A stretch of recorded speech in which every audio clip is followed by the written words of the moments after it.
Good day, sir. I will discuss the standard of ICD's operational and functional requirements of route planning. Understanding the ICDs and foundation of modern navigation. Electronic chart display information system ICDs is far more than just a digital map.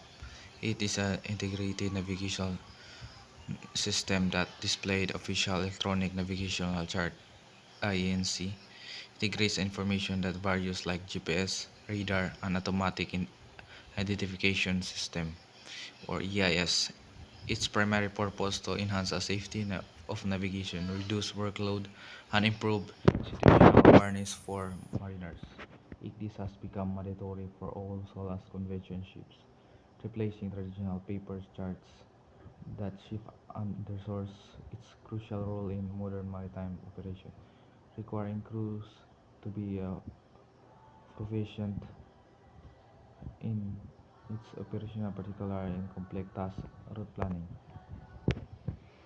The critical role of standardized route planning in ICDIS. There are four types of critical roles standardized in route planning.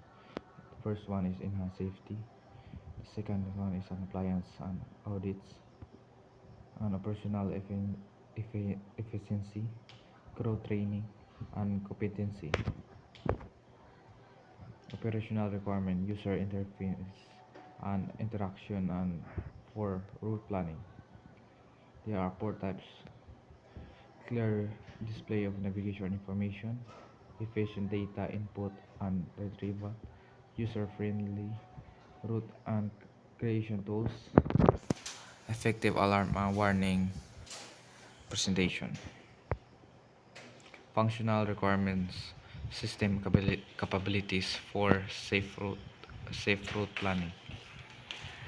Beyond this interface, ICDIS must be processed robust functional capabilities to support comprehensive route planning and monitoring, ensuring the maritime safety. These requirements define what the system must be able to do. First is route creation and management, safety parameter settings, route verification, route monitoring alarm, detailed functional and requirement, route creation and verification.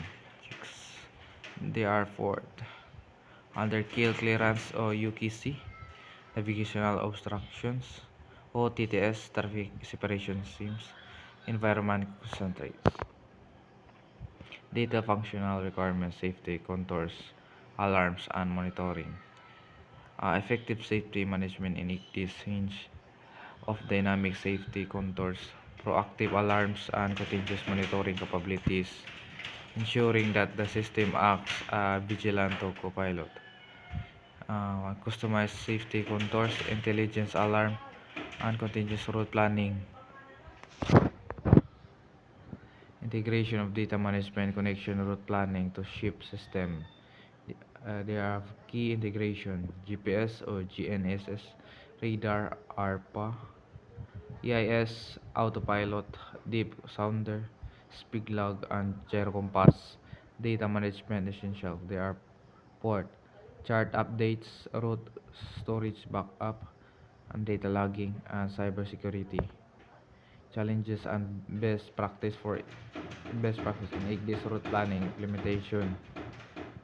Challenges: overall reliance, automatic data overload, chart accuracy, reach, self system malfunction, training gaps, best practices of continuous training competency, dual verification, bridge team management, proactive hazard identification, regular system checks, voyage planning, conclusion, ensuring the safe through the consideration. These are conclusions, sir.